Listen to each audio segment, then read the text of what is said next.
Terima kasih Bapak karena pagi ini kami boleh berkumpul dalam rangka memulai ujian skripsi mahasiswa STT Al-Ustadz Medan 2023. Sebelum program ini kami jalankan, kami mohon Tuhan memberkati kami melalui firman-Mu yang akan memberi kami peneguhan dan kekuatan sehingga kami mampu siap menghadapi ujian ini dengan baik dan menghasilkan kelulusan sehingga kami boleh berkarya nyata di dunia nyata. Terpujilah Engkau Bapa demi Kristus Yesus. Amin. Firman Tuhan yang akan kita dengar dan renungkan, kita baca dari Mazmur 113 ayat 3. Ini nats harian hari ini. Mazmur 113 ayat 3 kita baca secara bersama. Ini pendek ayatnya. 113 Mazmur 113 ayat 3 kita membaca bersama 3-2 ya. Dari terbitnya sampai terbenamnya matahari, terpujilah nama Tuhan. Ya, saya baca dalam terjemahan baru 2. Dari terbitnya sampai terbenamnya matahari, terpujilah nama Tuhan. From east to west, the Lord's name is deserving of praise. Ini kalimat pendek dari pemazmur yang akan menghantar kita menghadapi ujian skripsi. Saya percaya dari ruang gumul juang saudara selama 1 semester ini telah menghasilkan karya ilmiah yang saudara akan persembahkan bagi dirimu, bagi keluarga, bagi gereja, dan bagi Tuhan. Saya tidak mau katakan itulah yang terbaik, tetapi itulah karya ilmiah yang akan menghantar saudara ke dunia nyata untuk menyelesaikan persoalan-persoalan baik keluarga, pribadi, gereja, dan masyarakat, dan persoalan dunia. Untuk menghantar saudara menjadi seorang yang berkualifikasi sekolah, sarjana, maka STT akan menguji kemampuan saudara secara akademis. Salah satu persoalan akademis yang Anda tanya dalam skripsimu akan kami uji sampai sedalam apa kemampuanmu, kapasitasmu, kapabilitasmu menjadi seorang sarjana menyelesaikan satu persoalan akademis. Itu contoh untuk membuktikan saudara layak menjadi seorang scholar. Karena apa? Karena secara akademis kami harus buktikan bahwa saudara mampu menyelesaikan masalah secara akademis. Mengapa masalah yang harus saudara selesaikan? Karena di tengah jemaat, di tengah pelayananmu nanti ada banyak masalah. Masalah pribadi, mungkin saudara. Masalah keluarga, ayah ibu, orang tua, tulang dan tulang, bulang dan sebagainya. Masalah gereja, berhadapan dengan penatua majelis, berhadapan dengan jemaat, berhadapan dengan pimpinan, masalah masyarakat, persoalan stunting, ekonomi, politik, soal keamanan, dan banyak sekali. Maka saudara akan dituntut menjadi seorang scholar yang akan menyelesaikan masalah itu satu demi satu secara akademis. Secara akademis artinya saudara telah memiliki kemampuan untuk menyelesaikan masalah secara sistematis dan metodologis. Jika saudara telah belajar menyelesaikan masalah secara baik dengan skripsi saudara, yakin dan percayalah, maka ada banyak masalah yang akan saudara selesaikan di luar sana. Sehingga kampus kita menjadi terkenal mencetak sarjana-sarjana yang berkualitas, memiliki kompetensi unggul. Kompetensi ini kan ukir ya, unggul, kreatif, iman, dan relevan. Saudara Allah, orang-orang sarjana teologi yang memiliki keunggulan. Kemarin 3 minggu yang lalu saya pergi ke Dairi untuk pertengahan CP ya, evaluasi. Dari pendeta senior, seorang mantan pimpinan berkata kepada saya begini, Pak Pendeta, karena STT Abdi Sabda adalah sumber utama menjadi pelayan di 8 gereja yang ada di Sumatera Utara ini. Pengalaman saya sebagai pimpinan dan sebagai pendeta sekarang, Ada beberapa hal yang kami pesankan kepada Bapak atau melalui STT untuk mencetak para mahasiswa untuk menjadi mahasiswa atau menjadi pendeta nanti yang pertama katanya harus mampu berkhotbah yang baik. Maka dia sarankan supaya homiletika di STT ini semakin bagus, dipertajam. Karena di lapangan ternyata para pendeta berkhotbahnya di bawah rata-rata, bukan di atas rata-rata. Itu yang pertama. Yang kedua, kajian biblis kita rendah. Kajian biblis kita rendah. Hermeneutika kita rendah. Cara mengupas firman rendah. Saya kurang tahu apakah di kampus ini kalian mendapatkan kajian biblis yang mendalam. Tapi itu pengalaman mereka ketika mereka mendengar khotbah alumni kita, kering nilai-nilai biblis. Jangan bicara teologis. Nilai biblisnya rendah. Sehingga mereka melihat ini tantangan supaya kampus kita menghadirkan para teolog-teolog yang biblis dan teologis dan khotbah yang relevan. Makanya jadilah menjadi orang alumni nanti menjadi orang yang unggul, kreatif, beriman dan relevan. Sarjanamu itu relevan dengan masyarakat. Tidak hanya asal ngomong. Berkhotbah tapi tidak mendarat. Berkhotbah langit, surga tapi tidak lihat bumi. Firman itu harus membumi, bukan melangit. Tak usah pakai bahasa Ibrani, Yunani. Karena mereka nggak ngerti itu. Hanya kau yang ngerti itu. Di meja belajar. Itulah yang akan kami buktikan pada hari ini. Karena itu ujian skripsi bukanlah menakutkan. Bukanlah sesuatu yang perlu ditakuti secara luar biasa tanda petik.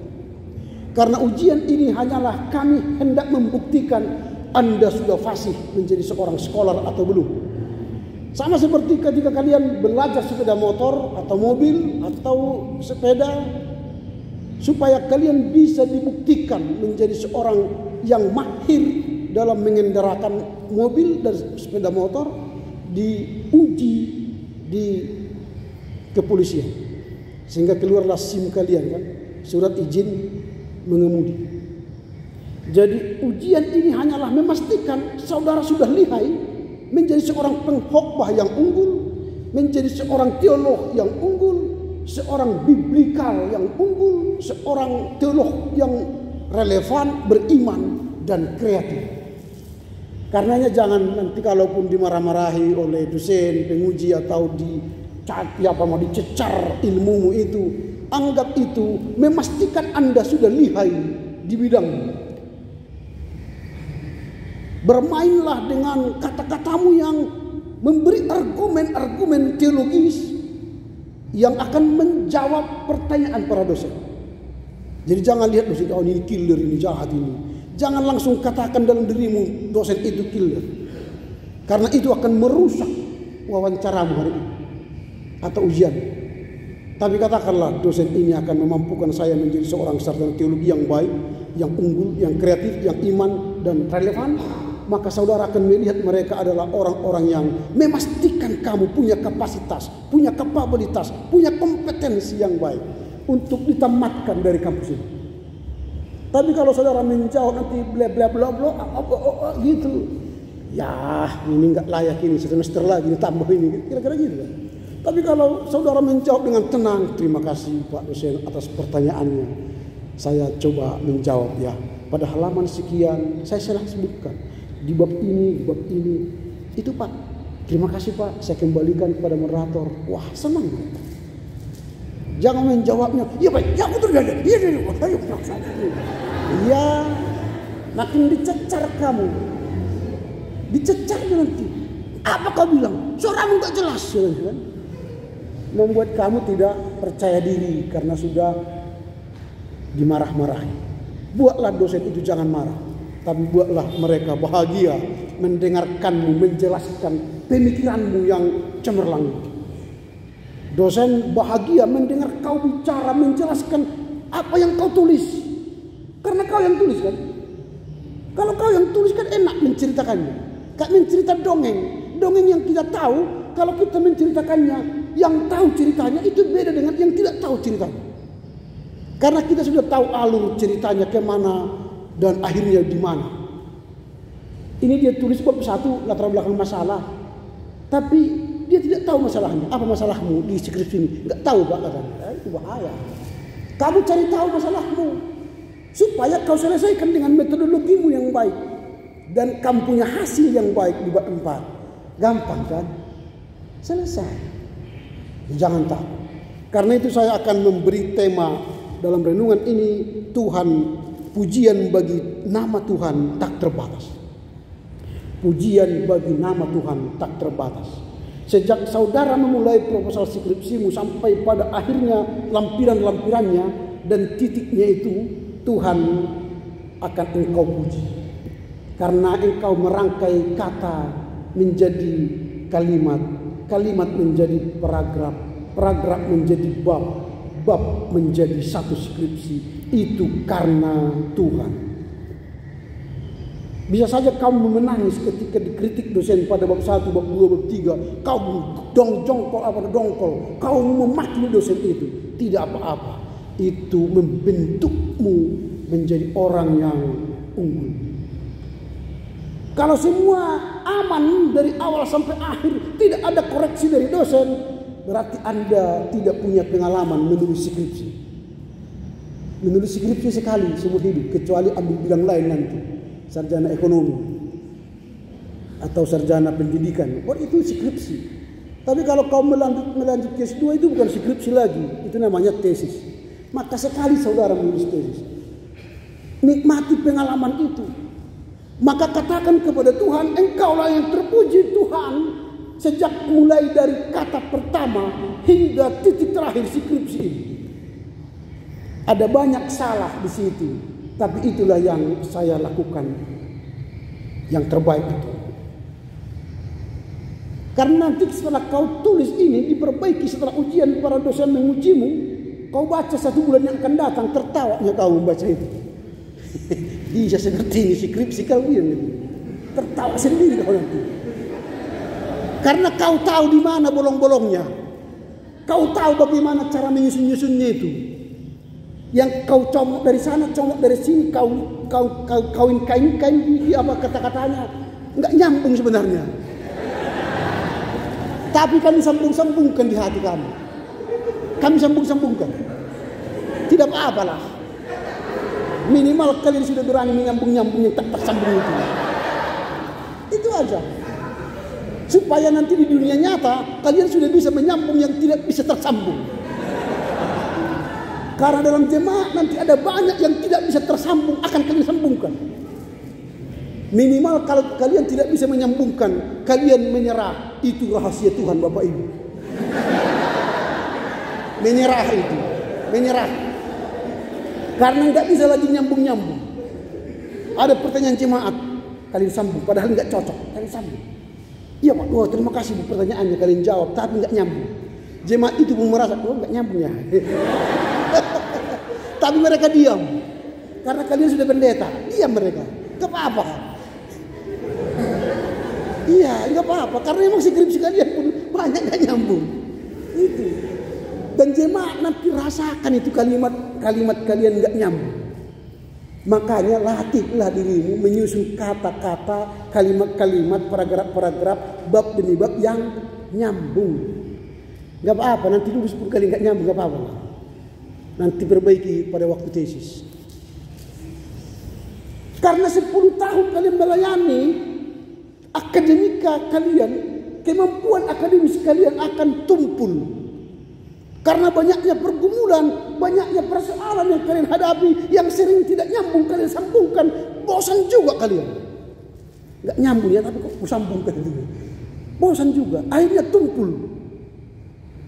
Akhirnya kalian malas baca, malas berkhotbah, malas, akhirnya stagnan. Ketika itu terjadi, jangan takut. Ada kampus kita membuka pasca sarjana. mendaftarlah segera supaya kemampuan akademismu diasah lagi supaya tajam. Kalau itu nanti tidak nyambung lagi, tapi sudah nyambung kalimat-kalimat. Karena apa? Kalian sudah punya pengalaman yang tidak nyambung, tapi tidak nyambung kalian sambungkan terus. Maka belajarlah kan ke kampus ini menyambung-nyambung yang tidak tersambung menjadi tersambung.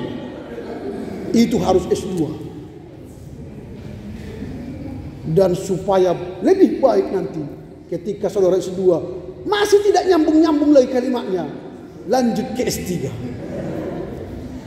Itu hidup. Tapi kalau sampai akhir hidup pun tidak bisa mengasah yang tumpul itu supaya tajam, selamat jalan. Itu jalankan terus maksudnya. Dan jemaat akan merasa terus tumpul itu. Dipindahkan dari resort A ke resort B supaya tajam, tumpul lagi. Karena waktu bulan pertama khotbah yang di tempat A dulu yang ditinggalkan, itulah diulang-ulang di jemaat baru. Karena nggak ada yang dengar.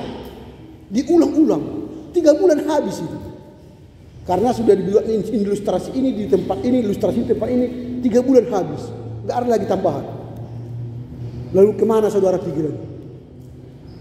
Itulah yang membuat kamu tumpul. Karena itu, jika pun saudara tidak berkesempatan untuk mengasah dalam bidang akademis S2, bacalah buku, supaya engkau tajam. Buku apa yang saudara baca? Pertama, Alkitab. Ada banyak pengkhotbah sekarang berkhotbah tidak baca Alkitab. Jangan-jangan saudara pun seperti itu. Ketika mau khotbah nanti di jemaat hanya copy paste renungan orang di Facebook atau di internet. Sekarang kalau mau dengar khotbah, udah berapa menit ini? 17 menit. Kalau mau dengar khotbah yang baik sekarang sudah ada AI, Artificial Intelligence. Sudah ada sekarang gereja di Amerika membuat pengkhotbah orang AI, Artificial Intelligence. Jadi jemaat seperti ini hadir, dibuat layar di sini, disuruh khotbah komputer itu. Khotbah dia. Wow, luar biasa. Dia tahu semua secara akademis. Khotbahnya bagus. Berkualitas. Jemaat senang. Tapi apakah khotbah itu berdampak? Tidak. Karena khotbahnya adalah khotbah seperti orang Farisi yang hanya tahu ayat-ayat teologi, hanya tahu ilmu-ilmu, tapi tidak punya roh. Khotbahnya itu tidak punya roh. Maka ketika Yesus berkata dan mengajar di sinagoge, banyak orang takjub. Karena apa?